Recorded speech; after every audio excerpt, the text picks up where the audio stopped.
Are you ready? Jamie Markley, David Van Camp, and Scott Robbins. We just become best friends. Yep. Making sense of it all. Now I get it. And having some fun. Lighten up, Francis. This is the Markley, Van Camp, and Robbins. Van Camp and Robbins Show. Jamie Markley, David Van Camp, Scott Robbins. As always, much to get to. We start with Biden. He had a speech yesterday. Had a big appearance. Yeah, and he also did an interview with the Weather Channel. Huge. It just made me laugh when I saw that he was doing an interview with the Weather Channel because the Democrats spin right now on him having all those phone calls with Hunter Biden's business associates. They were just talking about the weather. Of course. So Joe Biden loves talking about the weather. We know that. It's nothing about bribery or anything like that. So that's why they put him on the Weather Channel, talking about climate change. And he was asked whether or not he's going to declare a national emergency over climate change. Okay. We've already done that. National, we've conserved more land. We've moved into, we've rejoined the Paris Climate Accord. We've passed the $368 billion climate control facility. We're moving. It is the existential threat to humanity. Oh, gosh. So you've already declared that national emergency. Well, in the practice, you got a bug on you. Oh, thanks. Appreciate it. So you've already declared that national emergency. Practically speaking, yes. Yeah. Practically. I mean, not really, but it had a bug on you. Okay. Jeez. Well, that's part of the movement. Holy cow. I mean, it's not just in the United States. That's around the world as far as climate emergency. I mean, and you don't take it when some goof like John Oliver's like, all these experts are saying it's all together. No, dude. Actually talk to different people with different opinions, okay? And they may tell you, okay, yeah, we have an issue here, but it's not an emergency. Okay, there's a huge difference. But, I mean, you just don't get that from legacy media. Well, everything is over the top with these guys. Everything's hyperbole. Millions of people will die with COVID. Yes. I mean, it's the fear factor is turned up to 11 all the time. All the time. Well said. And today, I mean, I don't expect legacy media to cover this too much, but it's not a good day for the Biden family. No, it's not. I mean, we'll get into it a little more deep later, but I mean, you know how they say unfounded claims of the Biden family business. I mean, Joe is not in business with Hunter. Really? Yeah, well, there are new banking records that show transfers of upwards of $20 million to Hunter Biden and Devin Archer's shell company, the Rosemont whatever partnership that he put together. Mm-hmm. It's like, okay, well, you know, again, you look at the timing of these payments and what Joe was doing as vice president at the time. And Yes. House Republicans, if you take time to really get into the weeds, have drawn a really interesting map of here's where this payment went through. Oh, yeah, some guy in Kazakhstan bought the president or the vice president at the time's son a Porsche. And it just so happened that he was having some meetings, Joe was, with the people in Kazakhstan. Weird how that works, right? Yes. You're talking $20 million in transfers. And they have to do it because there's no reporters on the story. Right. Which is so frustrating. Speaking of reporters, journalists, Jake Tapper, CNN. Oh, gosh. He is having a hard time figuring out why Biden's policies are failing to persuade Americans. Huh. Did you hear this? This was CNN yesterday, along with one of the NPR weekend hosts, Aisha Rasco. And she brings her brilliance to this conversation, too. CNN's poll from last week found that President Biden's approval rating is at only 41%. Only 37% of Americans approve of his handling of the economy. Really? I said this in our staff meeting today. I feel like I've been noting this for 3 years. President Biden is out there heralding such and such, and the American people disapprove overwhelmingly. 3 years in, we're still having this conversation. Still having the conversation Yes, because you can't lie to people all the time. They know their own situation. But wait a second. Aisha has a different take on this. Mm-hmm. She's a mind reader, you know. Go ahead. Because the connection isn't happening. And I know that has to be frustrating for his staff. Oh, time out. That just sent Van Camp over the edge. That was like 4 seconds. Oh, well, when's the last time any of these jackasses went into a Walmart? I have no idea. No idea. My guess is they're not hanging with the regular folk. Yeah, it's got to be frustrating for Joe Biden. Really? Because when you're kneecapping oil and gas production, you know what? Things get more expensive, and people notice those things. Have you seen the price of gas these days? Yes. People seem to notice that stuff. Or if you have flood the market with cash, it takes a long time to get over that inflation. Yeah. Anyway, go ahead with your brilliant take, Aisha. For his staff, because when you look at the economy, when you look at the raw numbers, there's a lot of good there. Unemployment's relatively low. They've been, inflation's coming down, but people aren't feeling that way. I think part of it is because when you had inflation, that's such a pocketbook issue, and it really hit people where they hurt. You got interest rates up. It costs, $1 million to get a house. I'm just talking about around here. I might be just complaining about myself. But, it's just a lot. Like, everything feels more expensive. And I think that's the issue. Feels? You just said it. Yeah, it doesn't feel more expensive. It is more expensive. Yes. Again, rub shoulders with the commoners occasionally. Go buy eggs. Dude, I think she got it for a second. Yeah.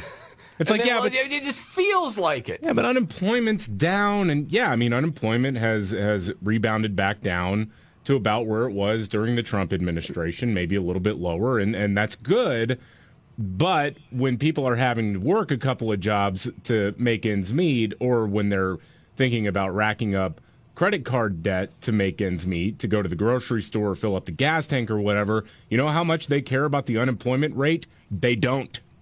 No. Now, I feel like I've been saying that for 2 years. Your car is belly up and you need to get a different car? Right. Holy, whoa. Yes. You're 0 for 27, yet it feels like you're a good hitter. Right, this is the rest of what she I says. think that's the issue that they have, is that they have not been able to connect and make people feel like Biden has done something for them. And I think it's hard because Biden is not that type of candidate that gets people all worked up in their hearts to feel, very warm and fuzzy about it. That's why I got the clip. That's what he sold himself as. Exactly. The empathizer in chief. What the hell is this lady on right now? I am a very serious commentator, and I'm going to tell you that, inflation is kicking us all in the groin, and yes, I know that things feel like they cost a little bit more, but really the problem is Joe Biden's just not empathetic enough. By the way, what? By criticizing her, you are, in fact, racist and sexist. I know. Yeah. No, she's an idiot. Well, it's NPR, so. Yeah. Anyway. Okay, moving on to other things. In D.C., this was interesting, and we saw part of this yesterday. There were people very upset, David. Yeah, after the Washington, D.C. City Council tried to push a bill that eliminated serious penalties for some crimes, now they're looking at bringing in the National Guard to stop the crime wave. D.C. Councilman Trayon White gave an impassioned speech yesterday. Okay. So we're tired of this. And enough is enough. Enough. Right. Excuse my language, but I want to be quite frank to the young men and young ladies. We say it's not okay for you to load up 30, 40, 50, 120 rounds in a gun and shoot up our community. I have spoken with the D.C. National Guard. Well, hold on a second. I mean, I'm open to ideas here, but I don't know if we want the optics of that. Mm-hmm. Okay, bringing in the National Guard, as far as it might scare some people. Mm-hmm. And be careful with the language talking about these young men and women with all these rounds in their guns. And while I have to have more conversations with the chief of police, which I have today, and the mayor and my colleagues, we have a long way to get there. We just know that police alone is not getting it done. They're at really low staffing levels because a lot of people have left. And if you remember right, he denies it at this time. But the D.C. Council was pushing to defund the police. Well, yeah. We don't want no more police. Is that clear? I mean, they were all about it. And this guy comes out and talks about bringing in the National Guard. When Trump suggested it, it was racist and sexist, probably. Mm. Yeah, it's everything. Xenophobic. I mean, whatever. Yeah, we need is more programs in the inner city. Here's a program for you. Again, you take those 5 cops in Memphis who beat the hell out of that guy. Oh yeah, work release program. Unleash those guys in a couple of these neighborhoods. Buddy. That's a hot take. You got to have law and order. It's plain and simple. I mean, we go over it all the time. I don't understand why some people have to, I don't know, have the situation they have now in D.C. to figure that out. You just look at history. I mean, if you would have said 5 years ago that you could go into a jewelry store with wastebaskets and just crack the jewel cases open and just take whatever you want, put them in the wastebasket, and leave, and it's noon and no one does anything, I would have said you're insane. Don't chase. Don't chase. Don't apprehend. Don't do anything. Yeah, it's crazy. It's crazy. Speaking of crazy, you said, David, and I don't know if this to be true, but you said this would be the craziest story we would hear all week. What is it? I don't even really want to spoil it. I'll just set it up this way, giving proper credit in the name. KPRC Channel 2, they're on your side if you live in Houston. They had this crazy story. It involves a woman from Silsbee, Texas, north of Beaumont. Her name is Peggy Jones, and she talked about one day when she was mowing the yard, and I'll just let her tell the rest of the story. Okay. I was mowing on our property, and just out of the sky, out of the clear blue, a snake fell onto my arm. I began to sling the snake off of my arm, and he wrapped around my arm and just held on tighter. He kept striking in my face. He was striking my glasses. Just started praying out, Jesus, help me. Please, Jesus, help me. A hawk came down. He grabbed the snake and tried to take the snake off, but he didn't have a good grip. The hawk kept coming down. He came down about 4 times. He finally got the snake and took off with the snake. And I think that was God's way of letting me live, and because I couldn't figure out a way, the snake was not letting go of my arm. Oh, my. So, yeah, a snake lands on her. A hawk attacks her as well, tore the hell out of her arm doing this. I'm pretty sure that the hawk had the snake already and then dropped it. That's why it fell out of the sky and then was going to get its meal back. Mm-hmm. But I'll tell you, man, I don't know if I don't know if sending the hawk is God's message. I think probably you being attacked by a snake and the hawk together might be some sort of message. Doesn't that sounds like an Old Testament prophecy, doesn't it? Yeah. And the serpent fell from the sky. And then here comes the hawk. Well, if the hawk doesn't come back, she's not in good shape. There's no doubt about that. I'll take the beating from the hawk just to get the snake off me. I call it answered prayer. Good for her. That is a crazy story, man. Holy smokes, Daddy-O. Yeah. I think you're right. I think that is the craziest story that we will hear all week. But you never know. I mean, we're only midweek here. There's time. Wow, that's fascinating. Wow. Okay, more on that later. Okay, so we had a guy that said something that trans people were mad about, and then he apologized. Now he's not we don't know who's apologizing for what. We'll get to the latest next. Yeah. The Markley, Van Camp, and Robbins Show. Jamie Markley, David Van Camp, Scott Robbins. Okay, rapper Neo made the trans activist very mad with something he said, and then he, doubles down, but then he apologizes, but now he unapologizes? What is going on? What he said was it was weird for parents to let their kids have sex changes. Saying, well, that's a life-altering, life-changing decision, and no, kids shouldn't be pushed into that. I liked his quote when he said, little boy comes up to you and says, Daddy, I want to be a girl. You just let him rock with that? Yeah, right. Yeah, you don't do that. It's kind of a cool way of, Yeah. We let him rock with that? No. So, he, like you said, he initially kind of doubled down and then apologized in a Twitter statement where it was the whole weak-kneed bowing before the mob, I will do the work, all of that nonsense. And we're like, dude, what the heck is going on with you? Well, yeah, it was like corporate speak. Yeah, and so he wanted to set the record straight, recorded a video for Instagram, and spoke for himself. Oh, okay. I need y'all to hear this from the horse's mouth, not the publicist's computer. So check this out. Oh. First and foremost, I do not apologize for having an opinion on this matter. I am a 43-year-old heterosexual man raising 5 boys and 2 girls, okay? That's my reality. Now, if my opinion offended somebody, yeah, sure, I apologize for you being offended because that wasn't my intention. I was asked a question, and I answered the damn question, okay? I have no beef with the LGBTQIA plus community whatsoever. I ain't got no beef with y'all. Do whatever the hell it is you want to do. Do what you want to do with your kids.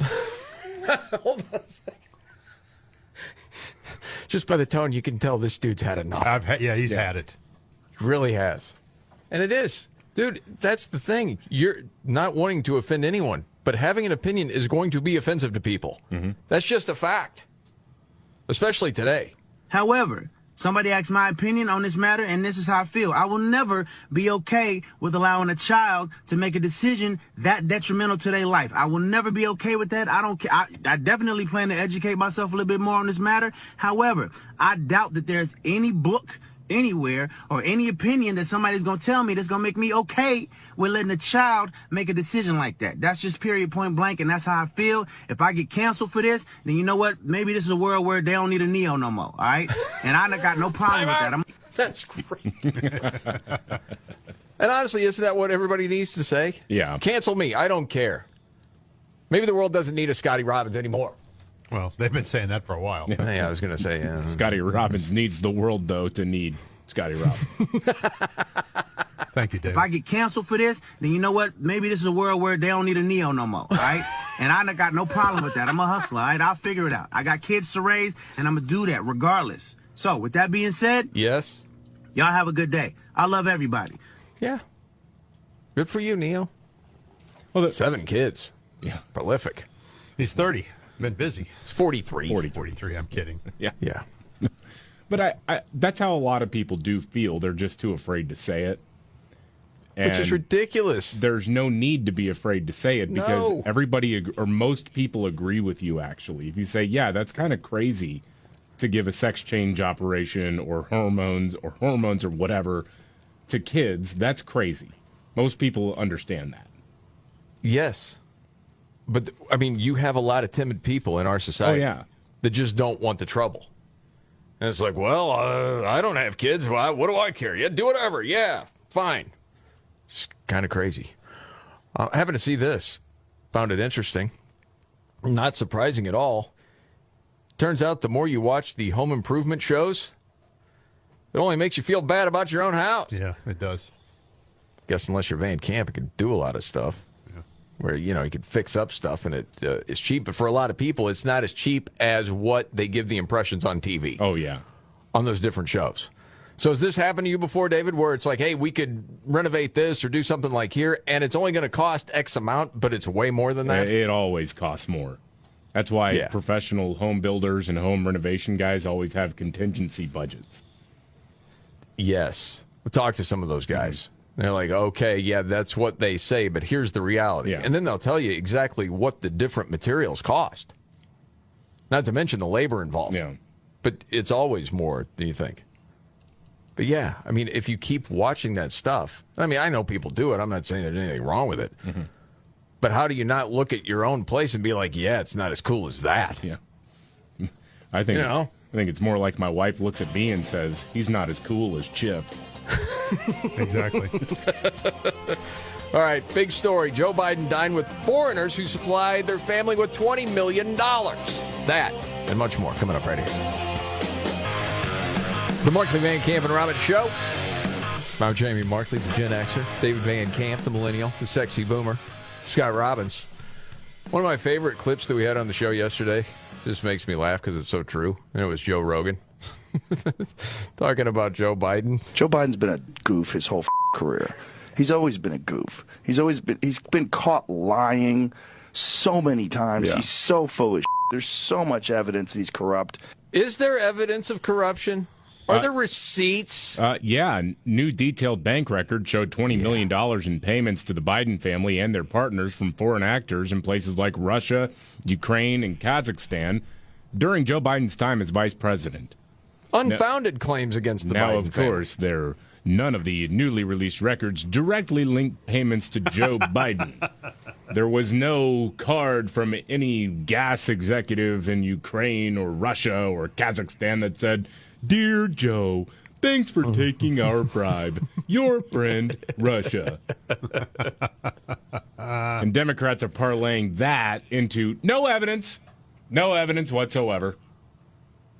They got all worked up over a non-existent PP tape. And, of course. But now it's like, well, we really have to make sure before we jump to conclusions here. I mean, Yeah, I know it turns out that Joe Biden lied when he said he never addressed his kids' business partners, never discussed any of the business. I know we know that's a lie now, but because there's no thank you letter from the wife of the former mayor of Moscow, then obviously there's no evidence. And Republicans are chasing ghosts on this one. Oh, okay. And so that statement that was part of the story before, talking about how many years would it take for people to go through the bank records to figure out where the money went? Oh, yeah, like decades. Yes. That's how we're going to do this. That's why there's all these LLCs. How many? 19? Somewhere around there, yeah. Mm-hmm. But no proof. I mean, Hunter was just doing that because he had 19 different ideas for business. Right. I mean, what mean? can you possibly do with 19 LLCs that's not nefarious? I mean, nobody does that. Nobody. But that's the thing, man. It would seem like anyone with a soul, all right, that say for the sake of this argument, they were duped and believed, okay, Joe wasn't a part of this. Yeah, Hunter was a scumbag and blah, blah, blah, but Joe wasn't a part of it. And so you're going along with the Democratic talking points saying, hey, there's no proof here.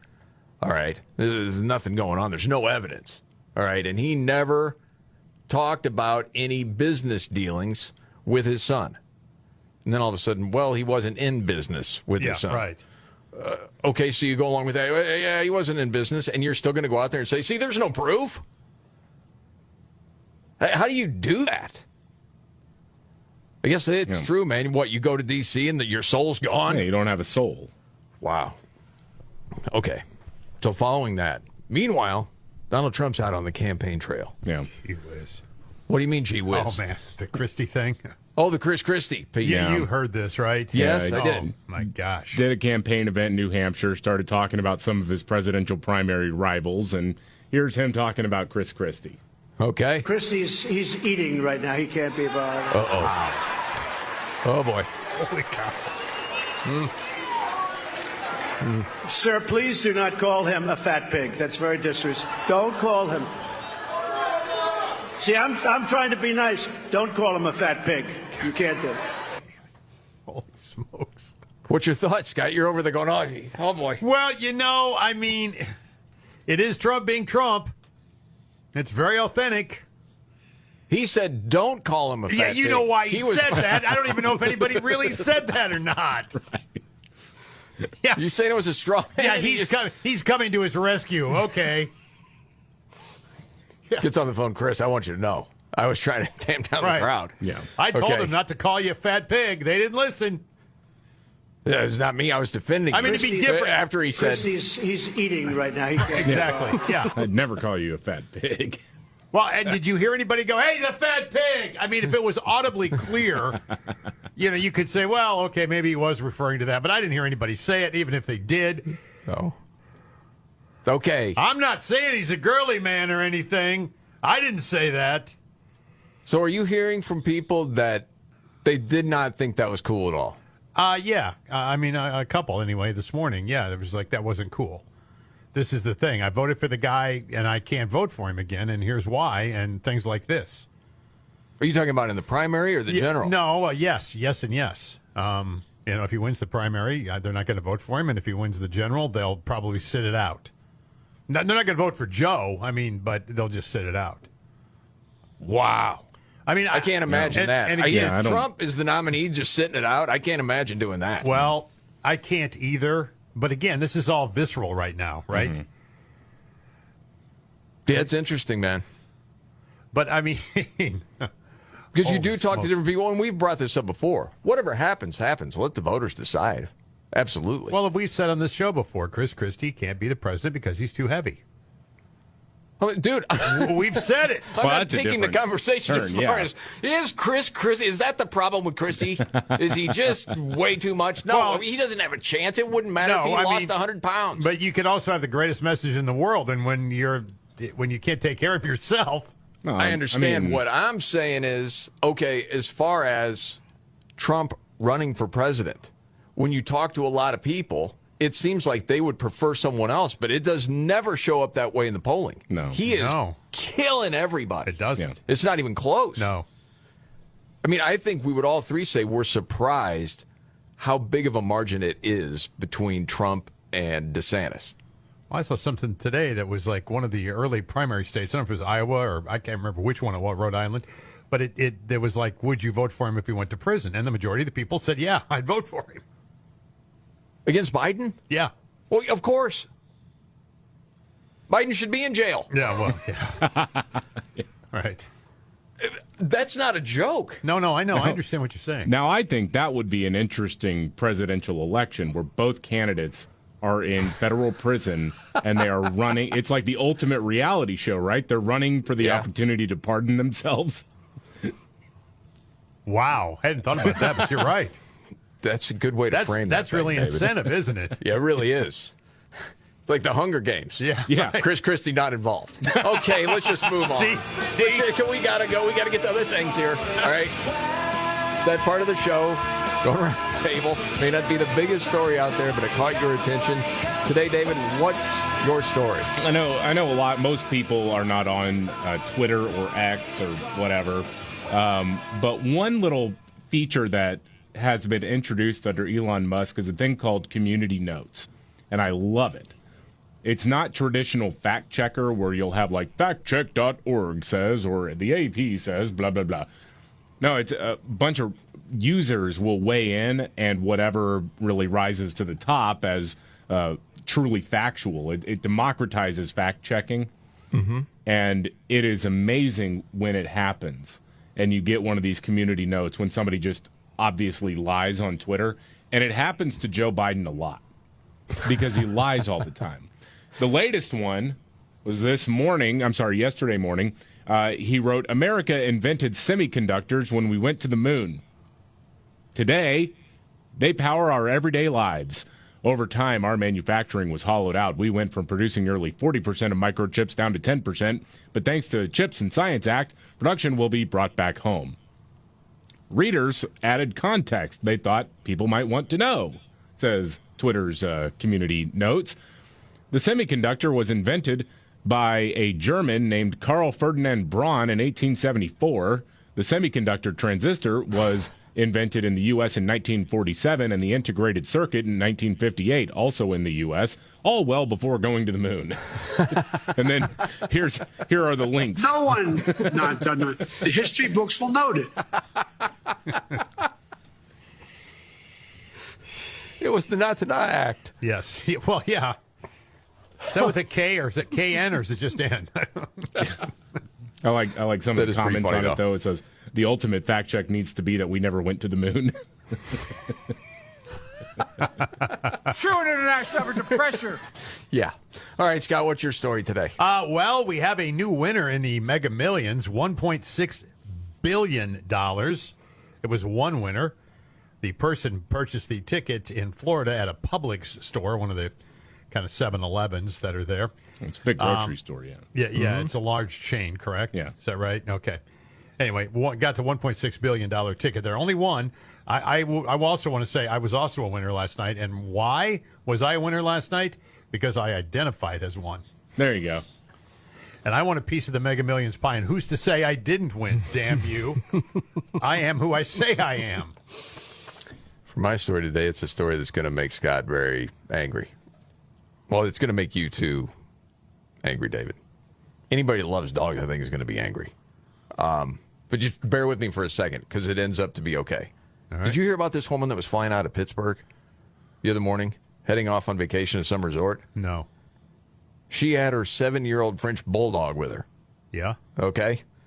Tried to claim the dog was an emotional support animal. It wasn't. Used to be people could get away with that more and more. They're kind of clamping down on that. So they told her she'd have to put it in a crate. Well, she had done no research on this and was just pushing it in a stroller. So instead of dealing with it at all, she just abandoned the dog in the parking lot and got on her flight. Man.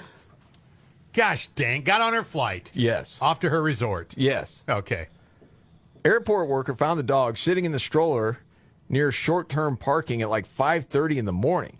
And she'd left some food and water. Here, have fend for yourself, little French bulldog. Oh, my gosh. Oh, yeah, but the worker said the dog looked, quote, very sad. Well, yeah. Yeah, of course. But it's going to be all right. Police took it in, got it to an animal shelter. Now, they found a microchip but weren't able to get in touch with the owner.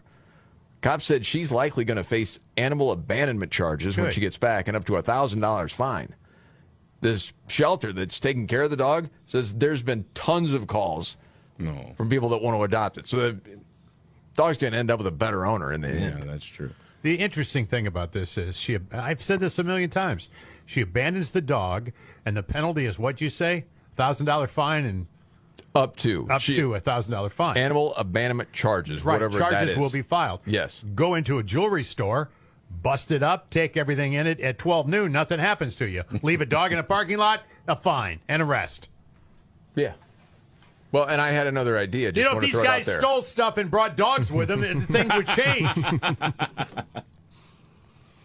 Remember David had that story about the shopkeepers that beat up the robbers? Yes. With that big, it's like a cane pole, like a big. Yeah. I just want to throw it out there. Animal abandonment, maybe a little caning.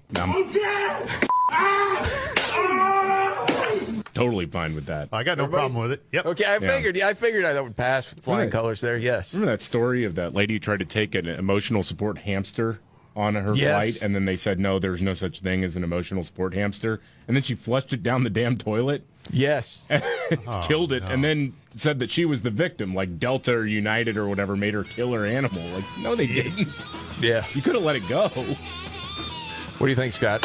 Yeah, of course. Yes. Okay, someone's been banned from running for office. You won't believe this story. Straight ahead. The Markley, Van Camp, and Robbins Show. Jamie Markley, David Van Camp, Scott Robbins.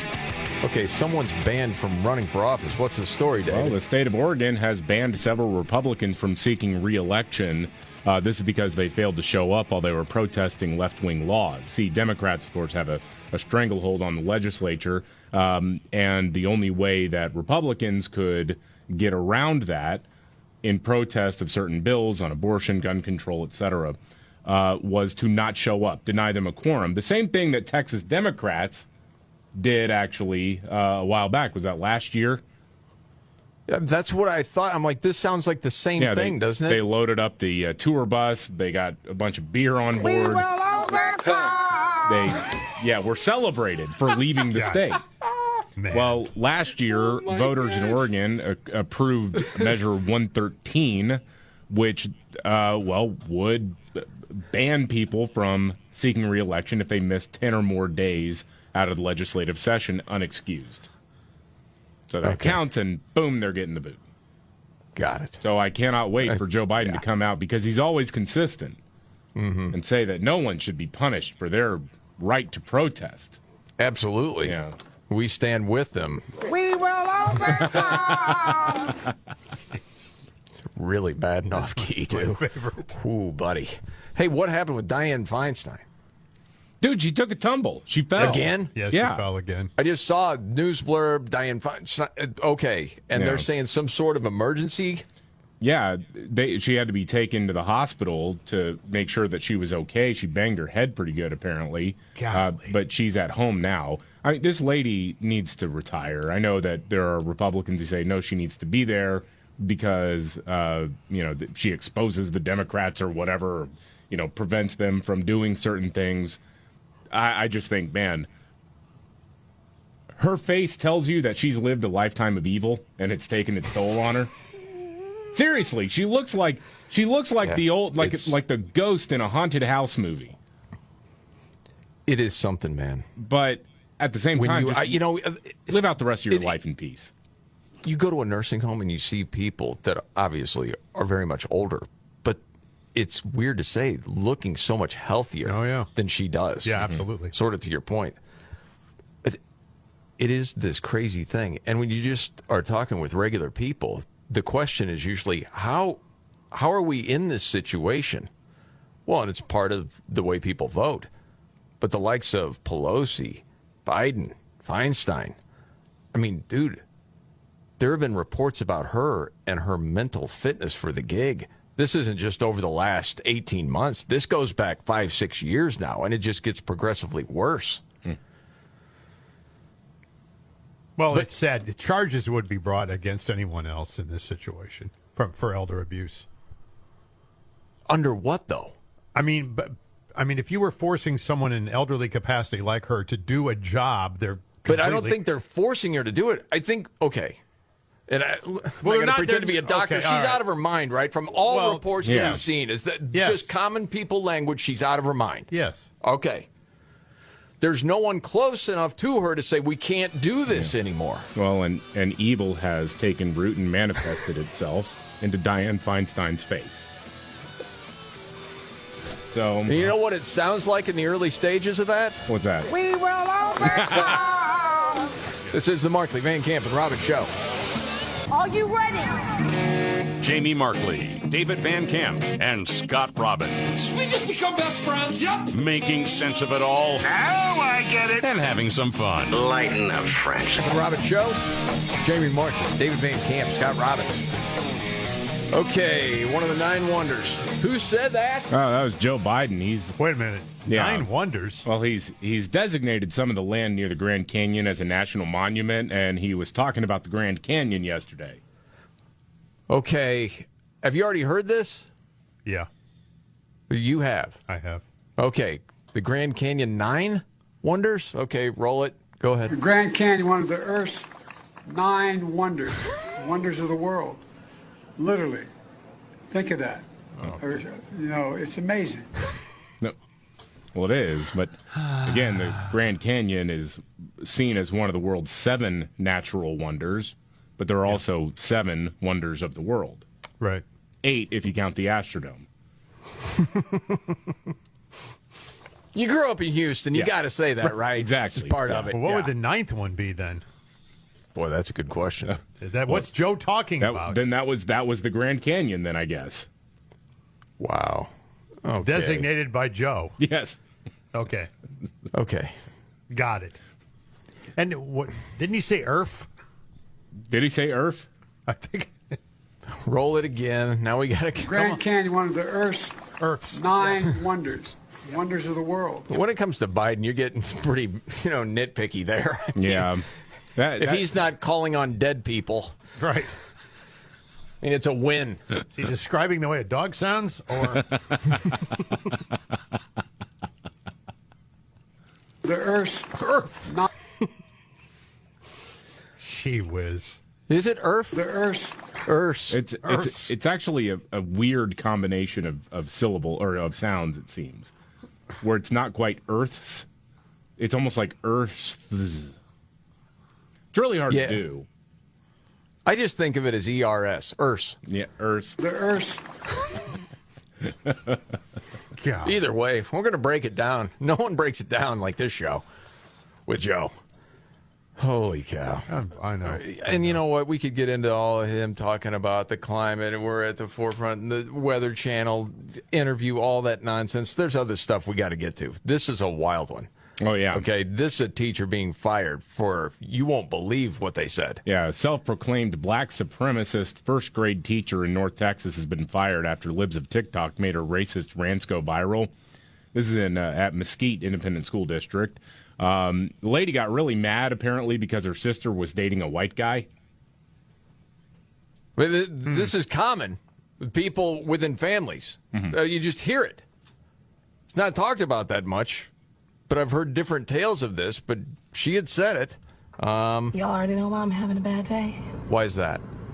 My sister is a cave dweller smasher. What? In my house. On this land? I just want to let y'all know. Hold on a second. She said what? My sister is a cave dweller smasher. Cave dweller smasher. Oh, I get it now. Yeah. Okay. So yeah, the white all guy right. is the cave dweller, and smasher is code for their knocking boots. Yeah. Going heels to Jesus and whatnot. Cave dweller smasher. Sounds like number 7. Cave dweller smasher. Extra jalapenos, please. Yeah, please. Okay. I just want to let y'all know Yeah. that I'm about to do everything in my power to f this relationship up.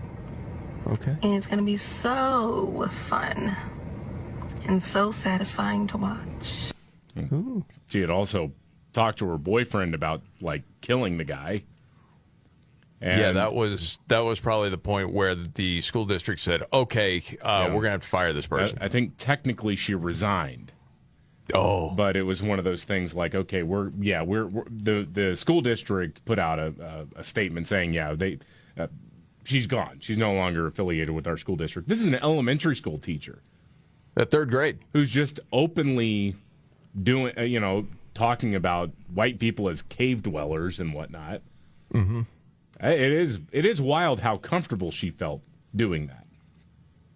Yes, and putting it out there. I understand you put that out there on social media, and she goes by a different name on social media than, the name she teaches under. But still, I mean, people know who she is. Oh, yeah.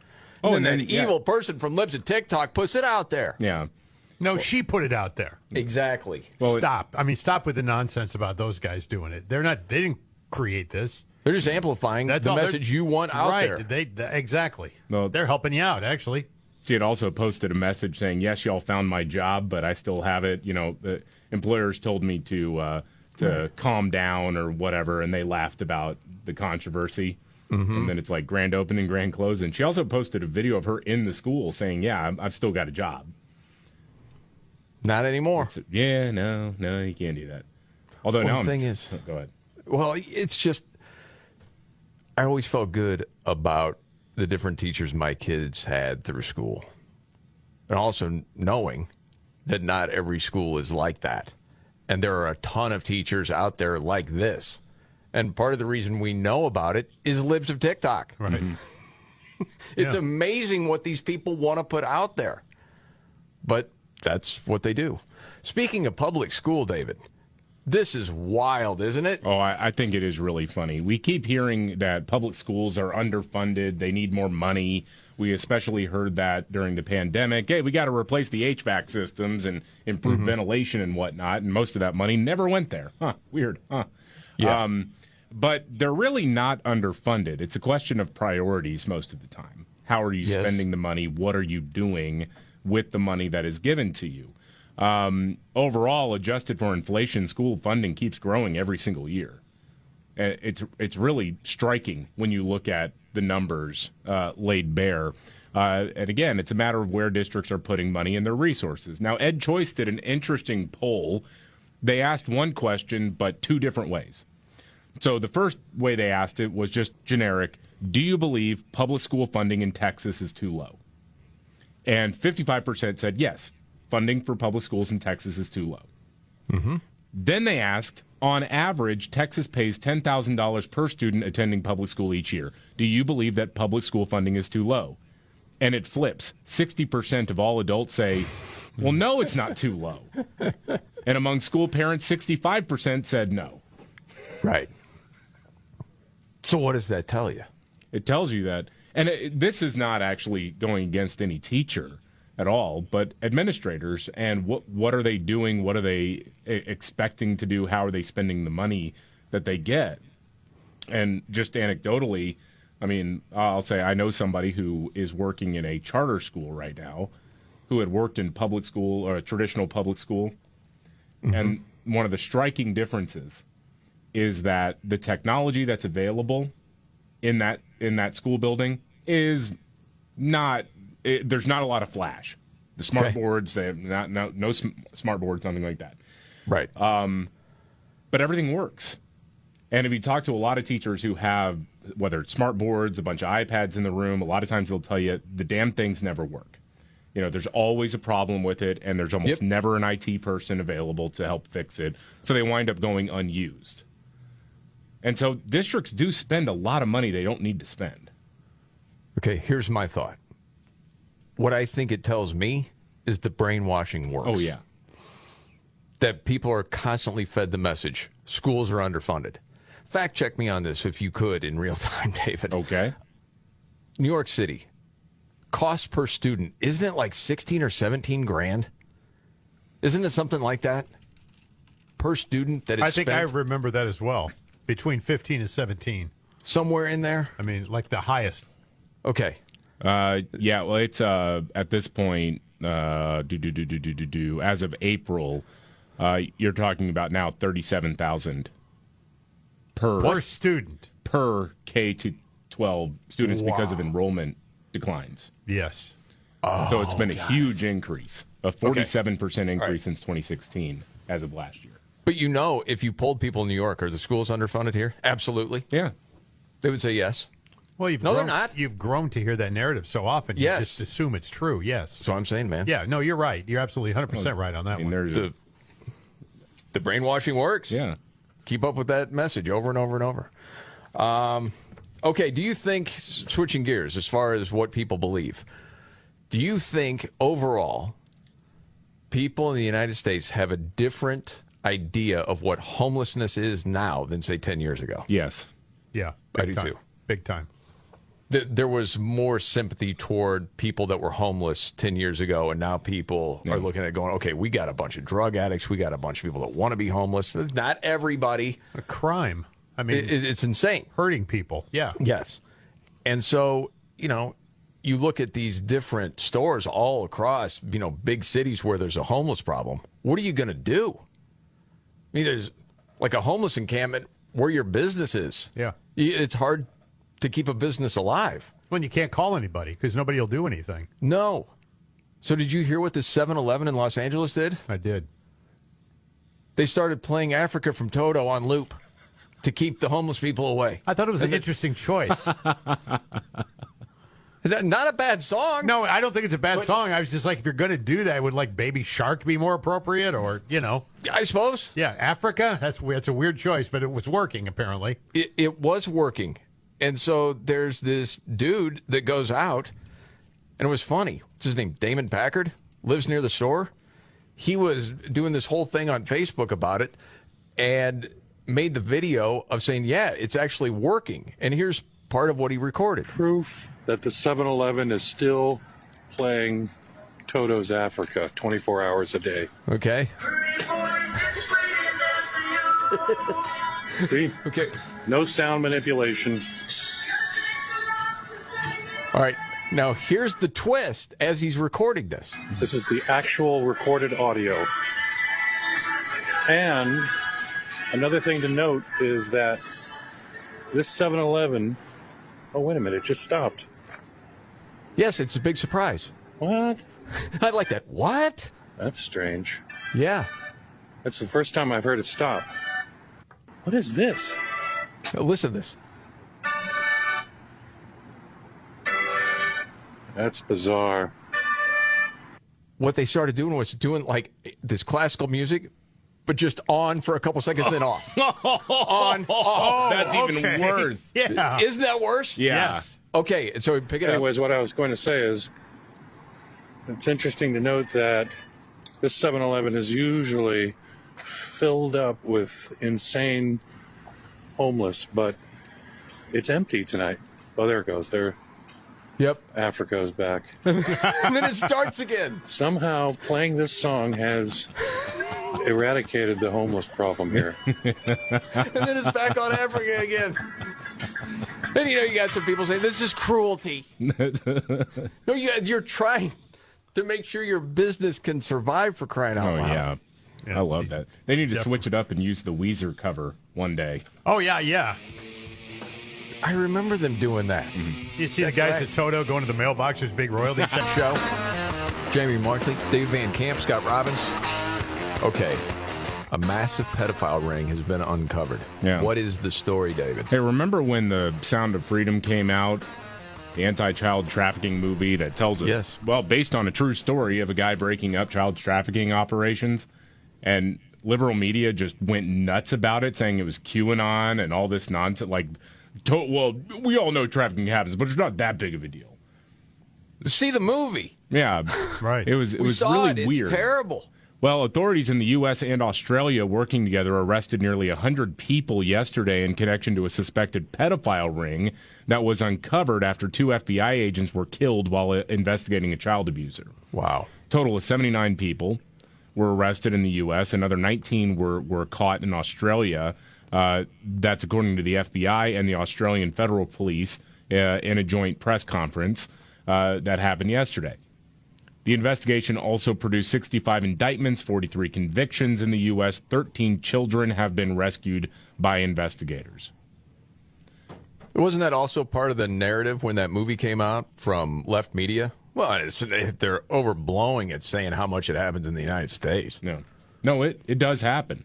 And Yes. in fact, what really led them to this bust was a guy in Florida was being investigated for having child abuse materials. 2 FBI agents went to go knock on his door, and he shot him through the door. Jeez. And so then it was like, okay, now it's on. Let's figure out what was going on here. And so he was part of this international peer-to-peer network with other offenders committing offenses for over a decade. Okay, I'm just asking the question because I did not see it. Either Good Morning America, I didn't see it, CBS, Today Show, I didn't see this covered. Oh, no. Why? No. Are you going to tell me the audience doesn't want to know about that?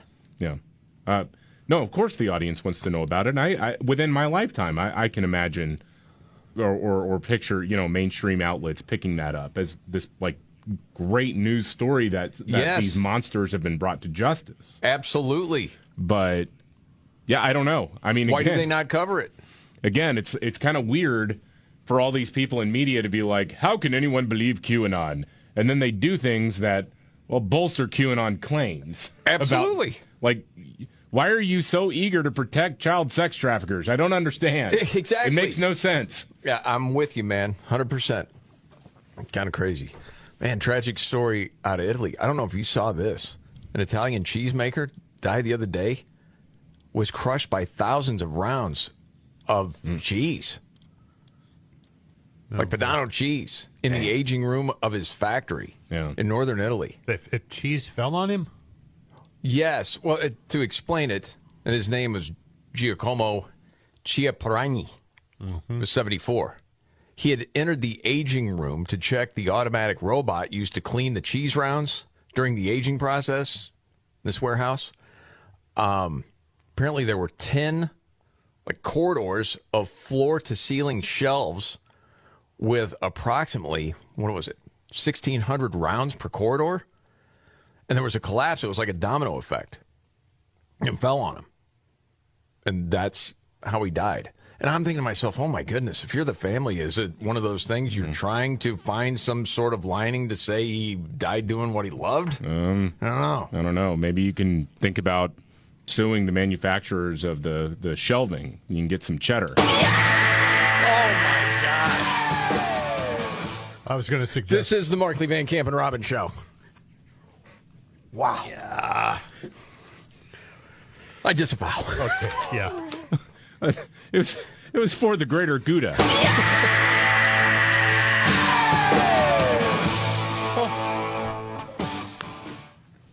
Okay. All right. You're uncomfortable, Robbins, I can tell. The only thing I can think about is common sense cheese laws. Yeah. Okay, biggest story of the day, David? Nah, we're not going to be recovering anytime soon here. Dang. If you're the praying type, please pray for my soul. Yeah. Pray for all of us right now. Oh, man. Slip a Gouda line in there, though. Holy cow. Kind of like the cheese. Those jokes won't age well. News update next. Boy. Yeah. The Markley, Van Camp, and Robbins Show. I'm Jamie Markley. I'm the Gen Xer. The Millennial. That's David Van Camp. And then there's the sexy boomer in the Texas hat. That's Scott Robbins. Yep. Just kind of jumping on as many bandwagon as possible. New year. Same story. Yeah. Okay. The Washington Post is full of crap. I think we already know that. Yeah. But it's always fun to see proof of it. Well, yeah. So you've got the Washington Post fact checker Glenn Kessler. He does it's the 4 Pinocchios or whatever that tell you that this is a total pants on fire lie that somebody told. So initially, this has to do with the Hunter Biden laptop story and tales of the Biden Burisma story. Now, the original article by Glenn Kessler was published the same day as the New York Post pre-election scoop that showed that Joe Biden had attended a 2015 dinner with a top executive of a Ukrainian energy firm, Burisma, which was paying his son a bunch of money while Joe Biden was vice president and Joe Biden was actually working with the Ukrainian government ostensibly to get rid of corruption. And so initially they said, well, that, we're going to go ahead and say that that's not true, because Joe Biden's campaign said Biden wasn't at that dinner. He wasn't at that meeting. Mm-hmm. Well, then they updated it a couple of times. And what's great about this is it's updated. It's not corrected. No, it's updated. The revised June 2021 version, alleged, is no longer in the headline, that, Hunter Biden's alleged laptop or whatever. It's been updated, not corrected again. And then it got updated again that said, oh, by the way, a tentative guest list shows that, Joe Biden was actually there.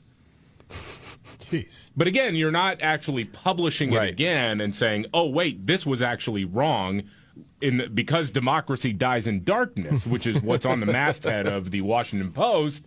We're going to tell you that the Biden campaign lied to us when they said he wasn't at this meeting. Well, no, he was at that meeting. Yes, he was. And so frustrating. And I understand this point, too. There are voters, say Democratic voters, they don't care whether, Biden is guilty of corruption and benefited from these relationships through his son, whatever. They'd still vote for him because they want the policies and then orange man bad, whatever. I understand that. Like we've said so many times, there are people that their vote could go either way. And that last election was so influenced by so many things. And there were people for years that trusted the Washington Post or the New York Times. They knew it was slanted, but they thought they were honest organizations. Yeah. That's blown apart. And it's a good thing that we know exactly where it's at. Oh, yeah. You know what, man? I just watched part of this last night, and I don't know, I had missed it last November, called the Monk Debates. And it was all about legacy media and mainstream media. And it was Douglas Murray and Matt Taibbi, who used to be with Rolling Stone, debating Malcolm Gladwell, the author, and journalist Michelle Goldberg about whether or not you could trust mainstream media. When Douglas Murray brought up the Hunter Biden laptop, Malcolm Gladwell and Michelle Goldberg started laughing. Oh, we knew you'd bring this up. Oh, like it's such a joke that you're still fixated on this laptop from... Dude, it's unbelievable. And now watching it from last November, they've got to feel like complete dopes. Yeah. They have to. Well, they're shameless hacks. That's the problem. I mean, yes. And yeah, I mean, on the political front at least, that was the biggest political story of the whole cycle. Yes. There's no doubt about it. That was the biggest one. And then the second biggest story was the fact that it was covered up. Yes. I mean, when you have NPR saying, this is why we're not reporting on this, when you have CBS's Leslie Stahl saying with a straight face, we can't report on that. This is 60 Minutes. It can't be verified. Yeah. Because they didn't do the job. That's what Matt Taibbi was saying in this debate. No one calls these people. There was one person that was a big part of the story. He said, the number's public. Two reporters called him. Yeah. Because you don't want to know the story, because it doesn't fit the narrative. And that's just the truth of it. And you just hope more and more people wake up to that. This is 60 Minutes. Oh, that's right. Oh, how dumb of me to assume that you're taking a side. Right. Gee, that's weird. I don't know whatever possessed me. You're 60 Minutes. Unreal, man. Shut up. Okay, moving on. David, you got a piece of audio, and I've been looking forward to hearing this. I didn't want to hear it until we actually just heard it live on the show. But please set this up. All right. So PragerU did a hilarious social experiment. They went to ultra-liberal West Hollywood and asked people about whether or not sex change operations for kids should be allowed. Then they asked the same questions to people in Compton. Oh, wow. This is cool. I haven't heard this Here yet. are Holy some cow. of the answers from West Hollywood. All right. Roll it. They should if that's something that they want to do, you know? I think it's important. Yes. Yeah. Yes, we should. Other people shouldn't be legislating around that. It's all should be around whether someone wants to do it themselves or not. How young is too young to transition? I mean, it depends on the person, I guess. When someone is 100% sure about that. I don't think there's a too young. Wow. Yeah. Well, then here's Compton. Okay. Yeah. Should we be allowing sex change operations for children? No. Absolutely not. No. No. No. No. No. No. Hell no. Hell no. And hell no. We shouldn't even do it for grown men. They're not old enough to make that decision Time out. yet. I love that. Shouldn't even do it for grown men. Do it for grown men. They're not old enough to make that decision yet. Bro, and it just don't even make no sense, bro. And save these kids, bro. Save these kids, bro. They shouldn't even be asked these questions. Like, that should not be their priority. It's sick. So, me, personally, my kids, hell no. They can't make their decision to drink. They can't make that decision to not to go to school. They can't make that decision to do anything else. How can they make a decision to change their sex? Right. I think that's crazy. I know it's crazy. You know what I mean? Jail, child abuse, CPS, call them all. Call them all. Call them all. Call them all. Heck yes. You know what one of the key differences, I think, is who has the most amount of downtime to think about these things, who lives in the real world, and then also who has kids or knows somebody with kids. Because I'm guessing a lot of these West Hollywood liberals don't have a lot of kids. Your last point is vital, I think. Yes. And so, I mean, you've got, young women, obviously, in here, young men. I don't know if they have kids, but they certainly know somebody who has kids. And they know what a family is. And they know that kids are, well, they have to learn a lot of things as they grow up because they don't come out smart. You have to raise them. They can't make big life-changing decisions at a young age. By the way, man, talking about who believes in this kind of BS, did anyone hear about the Dr. Jordan Peterson tweet that was controversial when talking about this sort of thing? Didn't hear about it? No, I did not. He tweeted out, our research indicated that the strongest predictor of politically correct authoritarianism was, in fact, lower verbal intelligence, then being female, third, having a feminine temperament, fourth, having ever taken a politically correct course in college. And it's in that order. Mm-hmm. You're more susceptible to the BS. And people can rant and rave. That's just what the research showed them. This is what it is. Yeah. Well, Some people are easier to brainwash and to dupe. I think that's one of the reasons why the arguments are so circular in this particular subject, in the whole trans ideology thing. You just wind up going round and round in circles with these people over and over again. Yes. And it's because they really don't think critically about it. They have a feeling, and they just regurgitate what they've been told that affirms that feeling. Yes. That's why when you see a debate, there are certain people on the left that when they debate, it keeps going back to feelings, and the facts don't matter. Mm-hmm. And it's almost frustrating to watch. I also think there's peer pressure applied. Oh, definitely. To think like we think, or not be a part of the cool kids club. Sure. And in order to, and that goes for adults as well. In order to gain admission, you must think like we think. Mm-hmm. And so you start to question your own gut feeling and thoughts, and you just go along with it. Yeah, a lot of people do that. Because it's acceptable. Yes. And I get invited to cool parties and get to hang out with cool people, and, it's... Where are the cool people? Because I don't hear them. No, but you especially heard, in that first heard clip. the West Hollywood elite. Oh yeah, I mean, would you ever want to hang out with those dopes? I don't want to, but I'd rather go to Compton and hang out with those guys. They're absolutely straight shooters there. But no, I mean, I just think there is an amount of social pressure attached to it. Oh, I agree. So that's part of it as well. I agree. Okay, different story. Wanted to bring this up. Saw this in the New York Post. Did you all hear about the woman fired after this company used keystroke technology to monitor her work from home? Uh-oh. When I first saw this story, I thought of Robbins. Like, okay, this is a good argument as far as Robbins saying people need to be in the office. Yeah, they do. Well, and I would always say, hey, if you get your job done, you get your job done. Yeah. But this case, this major insurance company said, hey, we don't think you're working the way you say you're working.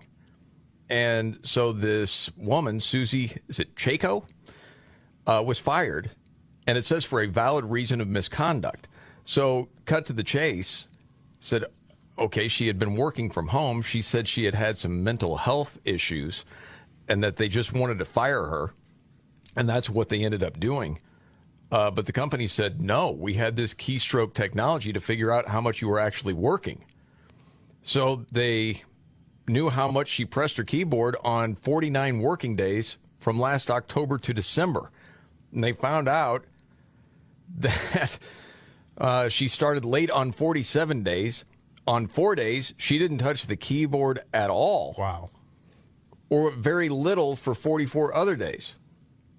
Very low keystroke activity.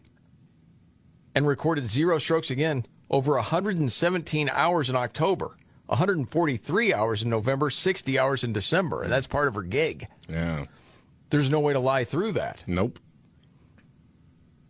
Did you know there was such a thing? Yeah. Keystroke activity? Remember people talking about that or monitoring what you were doing on company time on the internet. Yes. And it's like, I get kind of back and forth. It depends on how that system is put in place. If it's on my personal computer, hell no. I'm not giving my company access. Oh, no. But if it's a work-issued computer and you're supposed to be working from home, then, yeah, I mean, they got to have some way of keeping tabs on you.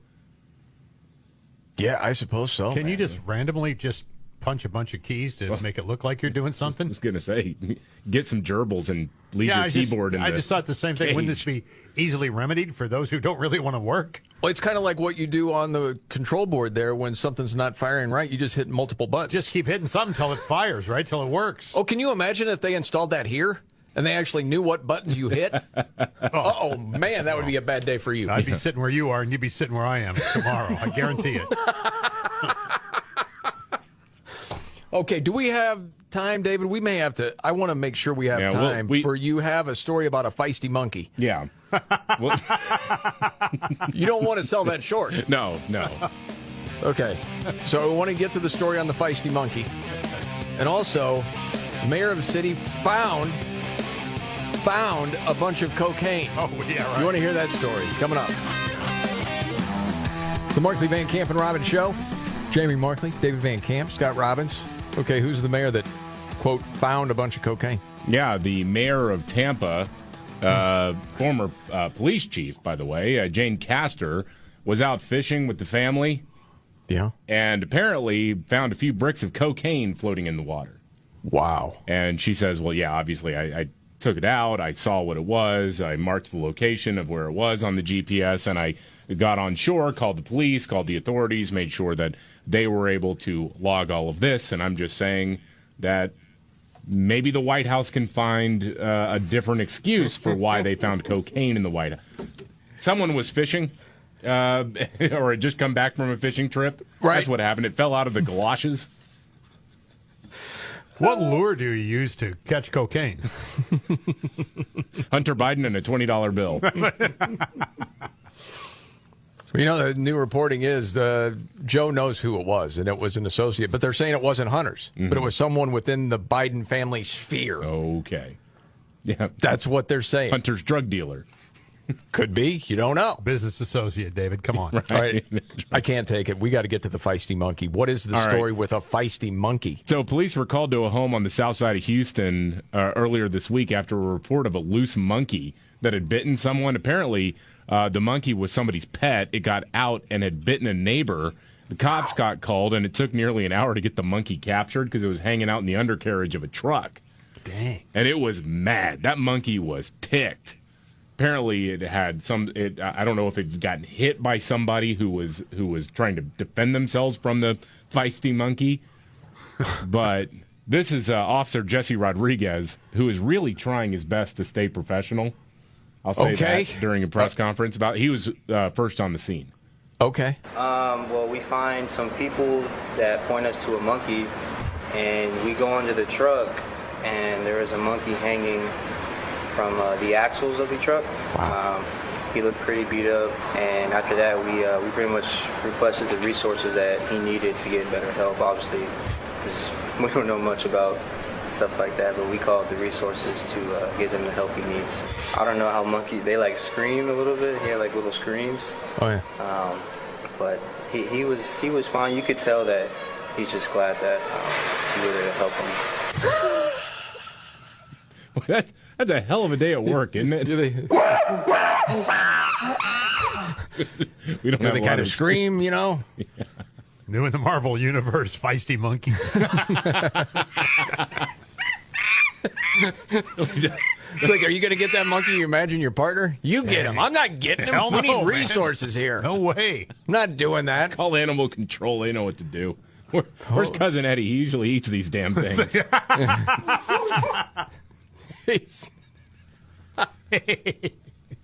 He doesn't have the pox, does he? I'm not getting near him. Right, yeah. Wasn't no part of that. Forget it. Was he smoking a cigarette, too? I don't care what anybody says. A monkey looks cooler when he's smoking a cigarette. You see those posters? Yeah. This is the Markley, Van Camp, and Robbins Show. Are you ready? Jamie Markley, David Van Camp, and Scott Robbins. We just become best friends. Yep. Jamie Markley, David Van Camp, Scott Robbins. One of the big stories of the day, the House GOP has released the Biden family bank records. Mm-hmm. You're looking at $20 million. Jeez. From Russian and Kazakhstan oligarchs. Mm-hmm. Okay, and we've known about this for a while. You've seen the dribs and drabs coming out, and now it's released out. And then will media pay attention? We shall see. No, I don't think so. Because I don't think it's time yet. Meaning, I think there is going to be a point where again, enough things come out about Joe Biden that they're still giving Joe Biden a chance to resign, saying that, oh my gosh, I've got dementia or whatever. But they're just sending out warning shots to Joe. Hey, by the way, we found your classified documents that you kept from when you were vice president. Hey, by the way, we're finding more and more whistleblowers talking about how certain investigations were hamstrung. Oh, by the way, there's a little bit more information about banking records and all this stuff. And I do believe that there are people within the intelligence community, within the, whatever you want to call it, the deep state, federal law enforcement, whatever, who are sort of sending those messages to Joe. You can't run again because we don't want Trump. We don't want DeSantis. We're going to try to put our finger on the scale as well with this time. And so they're giving him options right now. But the moment the go order is sent that, all right, fine, we tried it. We tried being nice. Now the gloves are off. That's the moment the media turns on him. Yeah, because it does seem like different points in time that the media does start to turn on him, and then it goes back. And we'll see how CBS handles this along with the rest of the media. There's always a new shiny object from Trump, too, they can chase. Yeah, that's true. I mean, that's kind of the way this whole thing's rolled out. I'm interested because of all these LLCs. I mean, do you have debit cards for all of them? I mean, it's when nothing that's easy to track. Right. When Hunter goes to the ATM, though, to get cash for blowing hookers, I mean, he certainly doesn't use the debit card, does he, on that? Because there'd be a digital I mean, well, yeah, that was part of a business expense. Yeah, he did actually write that off on his taxes. Yeah. So, not incredibly bright. Bowling with a client? No, he wrote off a membership to a sex club as like a golf course or something like that. Yes. Oh, well. Yeah. That was the day I was saying, all right, limit the golf jokes. Yeah. Yeah. Don't do anything. Boy, about 10 of them just popped up in my head right now. Yeah. They all involve the same thing, too, by the way. Of course they do. Yeah. Okay. Well, all right. And let's just get to the CNN story because you said, a couple of minutes ago before we came back on, David, I can't believe CNN, what they're doing. So go ahead and tell me. I've been waiting for this. So I wasn't even going to bring the story up because I think it's just kind of a crazy fight, but media is hell-bent on making this a big deal. A fight at a boat dock or something in Montgomery, Alabama. Yes. And it happened to be between a white guy and a black guy. Or a couple of white guys, a couple of black guys start fighting. One of the white guys has been arrested, by the way. And it's an ugly scene. But, of course, because it's a white guy punching a black guy, and then a couple other white guys get involved and they start pounding on this dude. Yeah. Yes. Nobody knows anything about it, but they immediately jump to, well, this is all about race. And then I see this clip from CNN where they were covering this. Why is this story so big? Why has this captured the attention of the nation? It hasn't captured the attention of the nation. No. Sarah Seidner on CNN, who, by the way, last week said this. I don't have a base. I'm a journalist. I don't have a base, Democrat or Republican. I understand, ma'am. You work for CNN, but let's be honest. If you work for Fox, it'd be the right wing, and you all are the left wing. And I get We're it. not. It's politics I'm not. as usual, ma'am. You don't know my politics, sir. You really don't know my politics. Believes. Yeah, okay. We don't know your politics. Here's how she decided to cover the Alabama boat brawl. All right. Social media is on fire with commentary. Why is a story about a fight on a boat dock in a small American town creating all this reaction? It has a lot to do with many black and brown folks feeling like they're under attack in different ways right now. From whitewashing American history. There. I'm sorry, I can't hold it. No, it's happening because people like you fan the flames, trying to get people to hate one another. Do you ever do anything to unite people? No. It's always trying to divide people and get people to pick sides. What you do is evil. You watch the media play any one of these stories and the way they try to gin up emotion in people. Are they going to talk about how races come together and work together ever? No, they don't. But you got to fight with what appeared to me to be some drunk dudes and a guy, that was saying you can't park the boat here, and it ends up to be what it is, and this is how the media reacts. It's terrible. Yeah. But I still don't know her politics. I'm still quizzically looking at her. She's a journalist. She doesn't have a exactly. side. Yeah, She doesn't I have know. a base. From whitewashing American history in Florida to a famous country singer using imagery of black protesters, warning them what would happen if they did that in a small town, to the hopelessness of crime affecting black communities, and this latest slight. Just today, these are Donald Trump's words. Hold on. Yeah. Affecting black communities. Yeah, what did I miss about that? Yeah, there's a lot of... I think she's saying that the crime that's affecting a lot of black communities is making all black people feel like they're under attack. But From white people? That's not white. I mean, again, if you want to have the conversation, let's have the conversation. Who's killing the most young black men in places like Chicago and Baltimore, New York, L.A., wherever? It's usually young black men as well. Absolutely.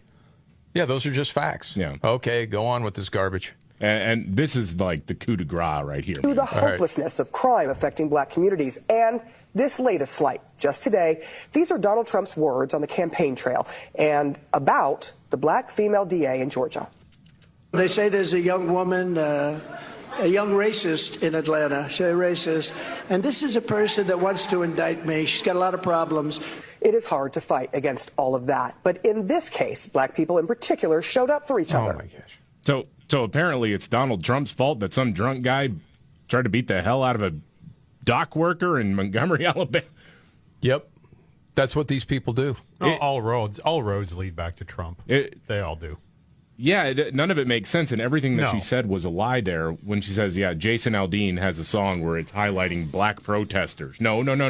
Stop it with that. It's rioting. It's rioting that song is about. I don't even like Jason Aldean, and you people are making me defend him. I know. People in the media. No, this is disgusting. By the way, I'm just asking, because I think when you and I talked about it the other day, David, I'm like, if this becomes a thing, we can talk about it. Like I said, it looked like some drunk dudes getting into it with somebody from law enforcement who happened to be black, and then it escalated. Okay. Did you guys see the video of the one guy then later, because everything gets calmed down at one point, but then some other guys who happen to be black come back to the white boaters, and that's when it really got out of hand. And did you see the dude with the chair? Anybody seen that video? No. You know why? Because it doesn't fit the narrative. Because it's a black man beating a white dude over the head with a chair, and then he hits a white woman over the head with the chair. Yeah. Now you flip it for 1 second and imagine a white guy hitting a black woman over the head with a chair. Imagine the coverage of that right now. Yeah. It'd be crazy. The media is disgusting. News media is absolutely freaking disgusting. The way they're tearing the country apart. Any opportunity they get to separate people, that's what they're doing. Bring facts out there. They won't do it. And they get hacks like this woman. Well, it'd be different if CNN was doing it for ratings. There aren't any ratings. Doesn't matter. No, there aren't any. Wow. Well, that lived up to the billing as disgusting, David. Yeah, sure did. No doubt about that. Okay. Meanwhile, do you want to do this too? You already had planned to do this. Dana Bash lies? Of course. Oh, gosh. It's Wednesday. This one is really something. Yeah, it's pretty funny here. So the debate on abortion, I guess, continues because Ron DeSantis was asked on NBC, would you support a federal abortion ban? And he says, well, no, I think generally this needs to be left up to the states. However, I also do believe that we shouldn't foster or encourage abortion on demand up to the moment of birth. And, of course, Dasha Burns was the reporter in that case who said, nobody's talking about that. They are talking about it, and there are plenty of examples of states actually enacting such laws. Yes. Dana Bash, though, on CNN, reacted to this and said that, well, Democrats don't want abortion on demand at all times throughout pregnancy. Nobody's saying that. Listen to the way she phrases this. It's funny. Okay. I have not talked to a Democrat who wants abortion on demand till time of birth, but we're going to have to leave it there. We have a lot more to talk about next time. Now, townhall.com found this gem just from last year of the very same Dana Bash. Okay. Your fellow Democrat running for Senate in Pennsylvania, John Fetterman, has said that he does not believe that there should be government limits on abortion at all. She doesn't know anybody. Never heard of it. I mean, no Democrats ever even said it. Is she smart enough to realize it's the same thing? Yeah. I'm asking the question. You're either dumb or a liar. Yeah.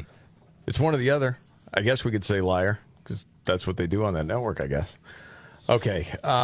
There's so much more to get to. We got oil slicks on the windshield, according to the president. Again? Yes. With the windshield? Okay. Yeah. Yeah, we need to get... Oh, and Ron DeSantis, that racist, he threw out another woke prosecutor, person of color. Oh, no. No, I'm glad he did. Get to that as well. Coming up right here. The Markley, Van Camp, and Robbins Show.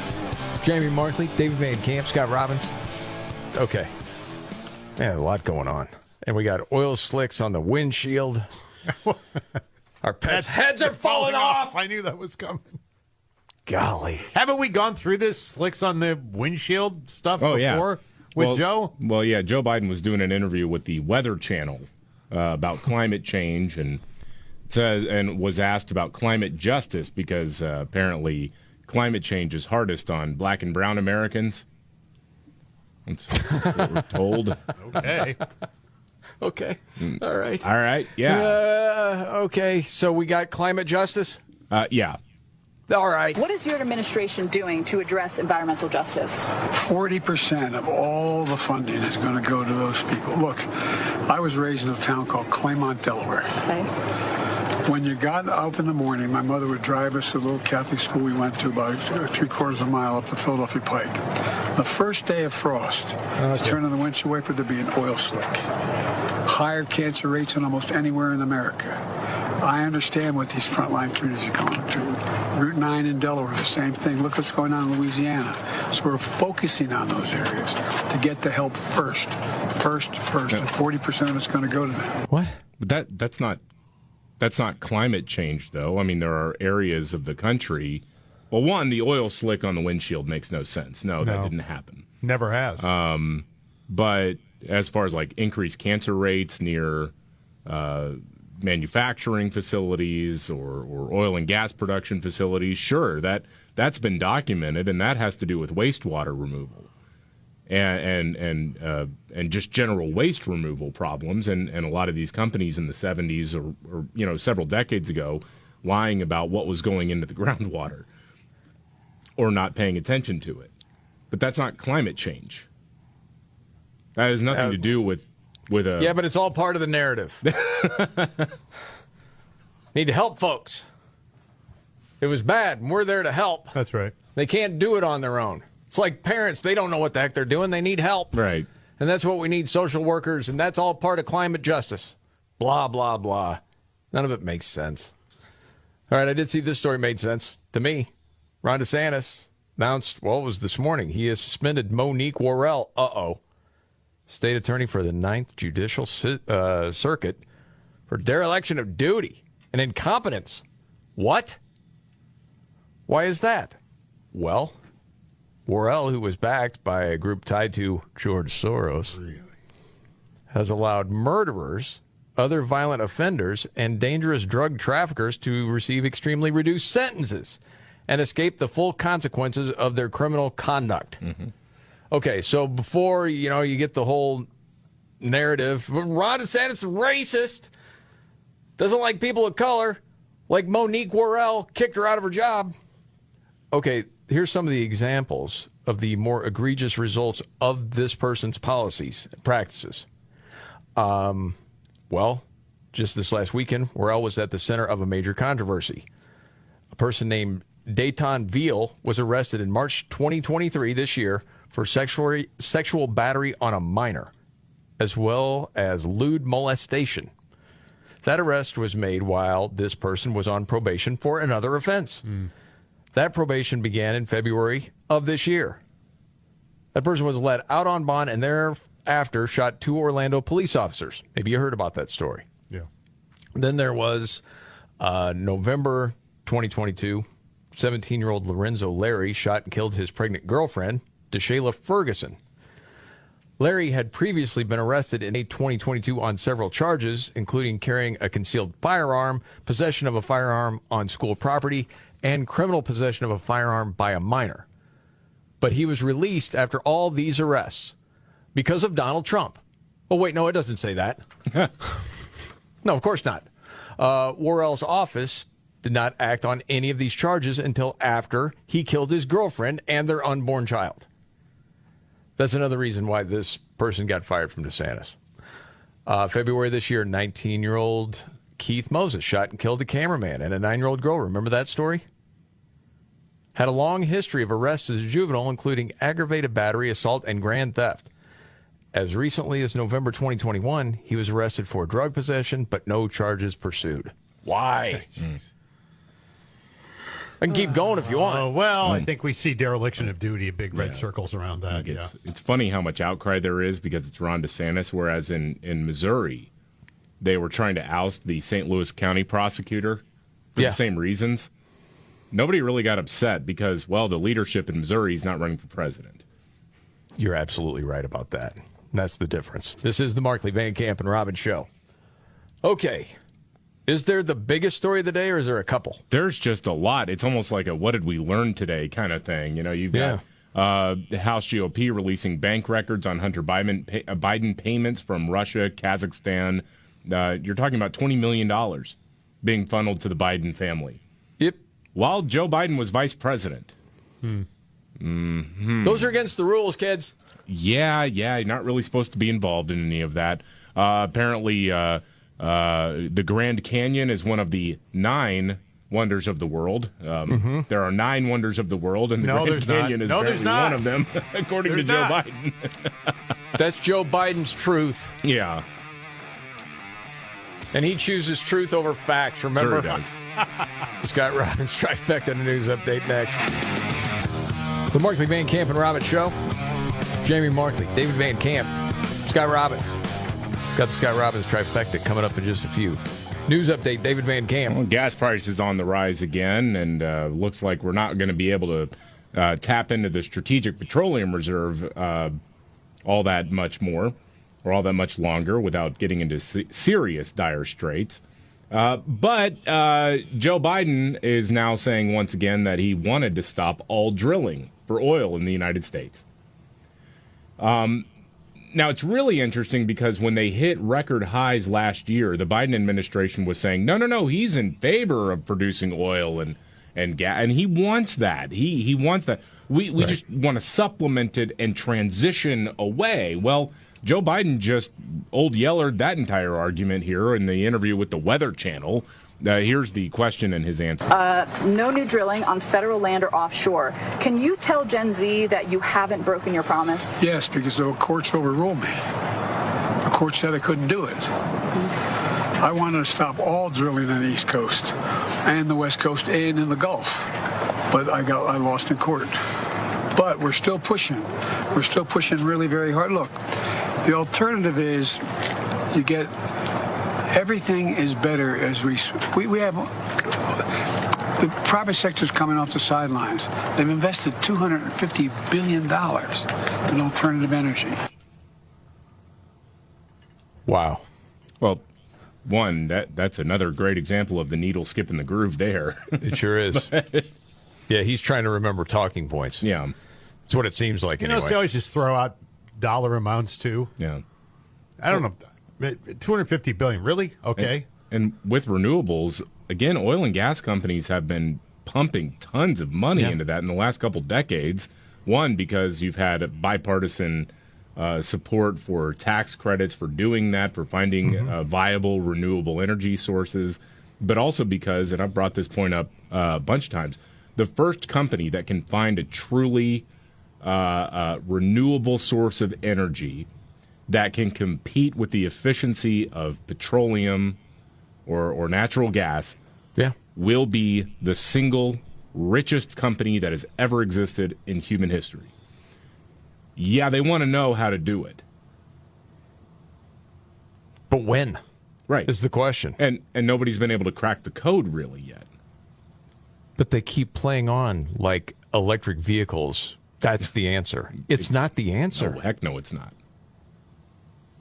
I mean, you get people that know, and you're talking about environmental people. You're talking everything that it takes to make an electric vehicle move. That's not good for the environment. It's worse than fossil fuels in a lot of different ways. Of course, that doesn't get talked about. That's not part of the agenda. Yeah. By the way, not totally off topic, but just asking the question. There's getting to be more and more talk about the Tesla truck that's going to be coming out. Mm-hmm. Yeah. Just asking opinion. Do you think it will do well? Because if you haven't seen the truck, it looks like a DeLorean, but with a bed. Yeah. A car from Back to the Future. And I keep thinking to myself, maybe it's cool once you drive it, that sort of thing. But just the look and everything else, and I know a lot of truck people, that doesn't seem like it's going to fly. No. But what do I know? Well, I mean, it's definitely a truck for people who don't need to use a truck. I was just going to say that. They don't need it for anything. No, just for looks. That's really That's well said. You know, can I ask you a question? Somebody asked me this the other day. I don't think we've got enough evidence to know what the resale value of some of these electric cars are going to be. Like when it's time to trade it in and get something else. Right now, it's kind of hard to tell. I know it is. Because And I just the resale market is so crazy. Right. I mean, the prices for used cars are so nuts. And right. Yeah, it's kind of hard to tell. I think at least, again, you're right. You don't have enough really body of evidence. I think so far they kind of hold their value pretty well. But so does so do my F-150. I actually just got it appraised, and I mean, one of the major car dealerships, they'll buy it for $18,000. You thought about it, and I did think about it. Yeah, it was a borrow on the equity you've built, and it's a 2016. You know, I mean, yeah. Do we have any influence of talking you out of that? Just curious. No, actually, it was. I found a really, and I wish I could give him a free plug. I'm not going to, but there was a really good used car salesman actually who walked me through all of that and with what I owe versus what I could get out of the. And it's like, you got a good interest rate on it. It's going to hold its value because trucks hold their value forever and for a long time. So he goes, if I'm in your situation, you don't owe that much left on it, and I just keep it. So not me saying, dude, you really don't want to, and in the end, you're going to be in something else, and how much money are you going to save? Forget Markley. But this guy I don't know from the used car place. He made sense to me. Well, he did. I was thinking, well, if I can get my payments aren't high at all. It's a couple $100, so pretty good for for what the vehicle. I've never had a guy talk me out of buying a car. I know. That's interesting. I really appreciated it. Yeah. I can't feed my family this month, but you shouldn't do this. All right, you ready for your big three, Yeah, Scott? let's go. All right, here we go. Are you ready? 1, 2, buckle my shoe on. It's the 3 most important news stories of the day. I hit the trifecta. Well, at least according to Scott Robbins. It's the trifecta on the Markley, Van Camp, and Robbins show. Every day about this time, Scott Robbins' top 3 stories of the day, helped by his hero. I'm Casey Kasem. You think he's ready to go? Hey, Casey. I'm ready. Okay. 3. Number 3, no evidence supporting COVID booster shots, you telling me? This is interesting. President Joe Biden's administration is now conceding that there is zero scientific evidence to support an apparent recommendation to receive as many as 6 COVID-19 booster shots in a year. After Health Secretary Xavier Becerra, Javier Becerra. I'm playing and here. Becerra, but yeah. A Biden appointee wrote in a social media post on November 29th that people should get vaccinated if it's been over 2 months since your last one. Well, the Functional Government Institute filed a Freedom of Information Act and requested the documents supporting the statements. Hey, you're out here saying this. Where's your support? Well, the administration did not comply with the request and haven't yet. So now they're walking it back, saying, well, yeah, 6 is probably not accurate. 6? Oh, my goodness. You're just going to walk around with like an IV drip. You know, eventually we all have wheels. We just push them in front of us. The Scott Robbins trifecta, top 3 of the day. 2. Number 2, home buyer confidence. It's a new low. Yeah, 80% of Americans think it's a bad time to buy a house. This according to Fannie Mae. Survey released Monday found 82% say it's a bad time to buy a house, compared to 78% last month. The monthly survey that was launched in 2010 tracks the attitudes conducted by telephone, 1,000 American adults who make financial decisions. They say now's not the time because of interest rates and because of the uncertain economy. They're not interested in buying it. So another win in the Biden administration column. Yeah.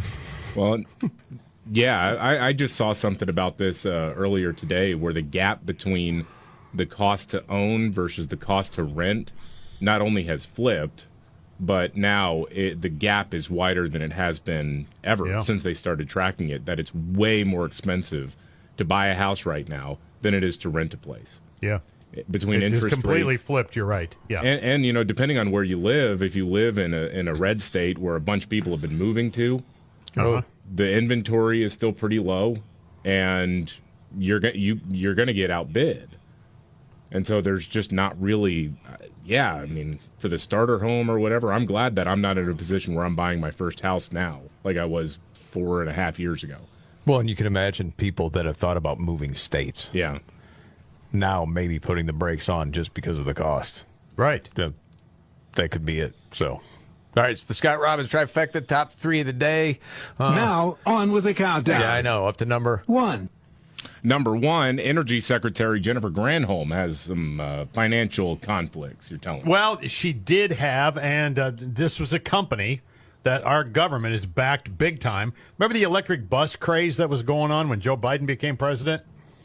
This Proterra, this company that was making them. You know, the school buses weren't going to stink anymore.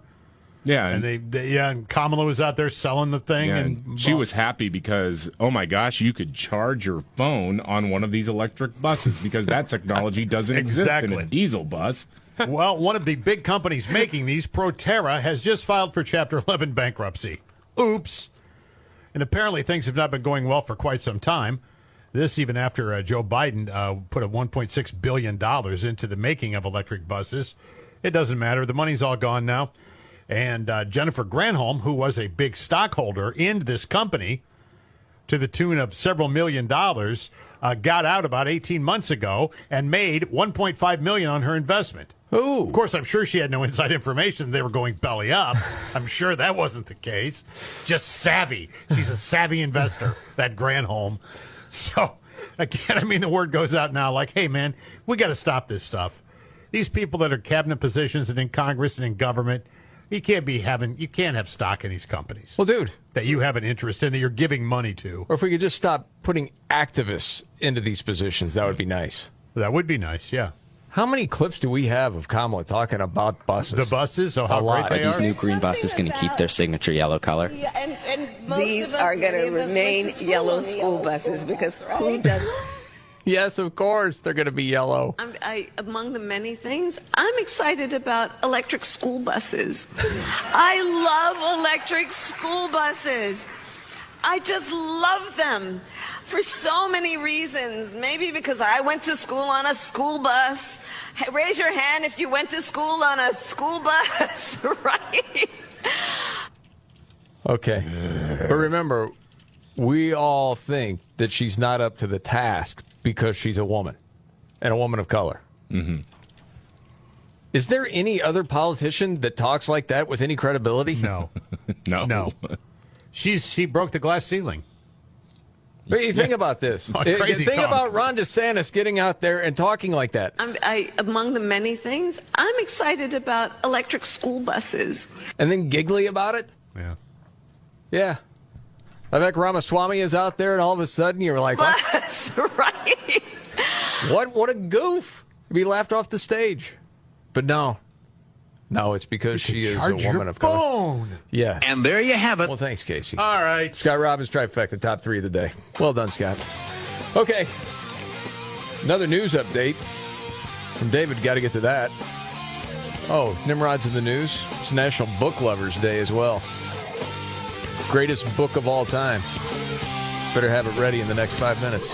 Here we go. It's the Markley, Van Camp, and Robbins Show. The Markley, Van Camp, and Robbins Show. Jamie Markley, David Van Camp, Scott Robbins. News update, David Van Camp. Far left Representative Cori Bush out of St. Louis has reminded us all of what anniversary it is. She writes, today is the 9th anniversary of Mike Brown's killing. He would be alive today if the institutions of racism and white supremacy were eradicated. He should be alive today. We will never forget. We will continue to fight for justice and accountability. We're still going with that lie nearly a decade later that he was the gentle giant who had his hands up and said, don't shoot, to Officer Darren Wilson. And was shot in the back, right? Yeah, well, also there was DNA found on the cop's gun because he grabbed it. Well, that I know, but I mean, that was part of the myth, right? That he was shot. It was like walking away. Right. Didn't have his hands up. I mean, you got like 2 Justice Department investigations, a couple of local investigations, a state investigation, and these numbskulls are still out there saying Mike Brown was murdered. Yes, I mean, really, what the message is from the left is if someone is coming either to take something from you, rob you, you see some sort of injustice, stay out of the way. Let the criminals have whatever they want. Don't get in the way. Mm-hmm. That's the message. Yeah. Because what did the officer do? He was just in his car. Defended himself, yeah. Absolutely. That's what happened. I mean, you think about New York, the subway. That dude. All of a sudden, it's like, oh my gosh, this guy's threatening to kill people. And all of a sudden, yeah, he is going to be on trial. Yeah, you're just supposed to just take it. Well, yeah. Like a little female dog. And if you don't, then we'll call you racist. Mm-hmm. That's basically what we have. Hell, man, if you write a want. song saying you're not going to take it, they're going to call you racist. Absolutely. I mean, that's what you learn. Yes. Is that what you were laughing about right as we were coming back on? Yeah, that is. Okay. Yeah, I wondered. Hey, remember when she claimed that white supremacists shot at her? Yes. During the riots in Ferguson? Yes. They were hiding. She's got like in the a hills. greatest hits. Yeah. She said they were There was hiding no in the report hills. of any shooting anywhere near there, right? No, there were no white supremacist snipers. I'm pretty sure we would have heard about it at the time. I can't wait for the second season of Victim. Second season? 12th. Yeah, it's going to be up there with The Simpsons before too long. Playing the game, just playing the game. I mean, I'm sitting here looking right now at some of Cori Bush's greatest hits over time. Abortion is a lifeline for trans people. These different things that she said. One time she was thrown in the air by police. Yeah. Yes, I remember that. This is crazy, man. Talking about sperm regulation at one point when she was talking about abortion. It's really something. She keeps getting elected, though. All right. enough of that. I think we already started Nimrods, but just in case, let's go ahead. When the going gets tough. Damn it, this is too hard. The dumb get dumber. All right, Ian. It's Nimrods in the News on the Markley, Van Camp, and Robbins Show. I love the poorly educated. All right. Nimrods in the News. We go to Texas, your old stomping grounds, David. Harris County. Little road rage incident. The road rage started when a guy was distracted by his phone, and he was kind of going back and forth and going over the lines, and then didn't notice when a red light turned green. Guy driving behind him started honking at him, "Hey, it's time to go."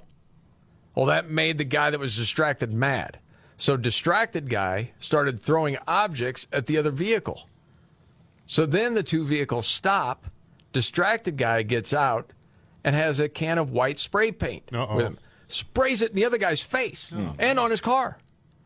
That's when the other guy, we think there was a little bit of a wrestle, got a hold of the spray paint himself and then sprayed that guy with it in part of his car. Finally, in the end, the distracted driver, the one that caused this whole thing and initiated the spray painting, was arrested and charged with felony criminal mischief. And I did see the mugshot. And the spray paint is still on the eyebrows and the eyelashes. And that's Nimrods in the News.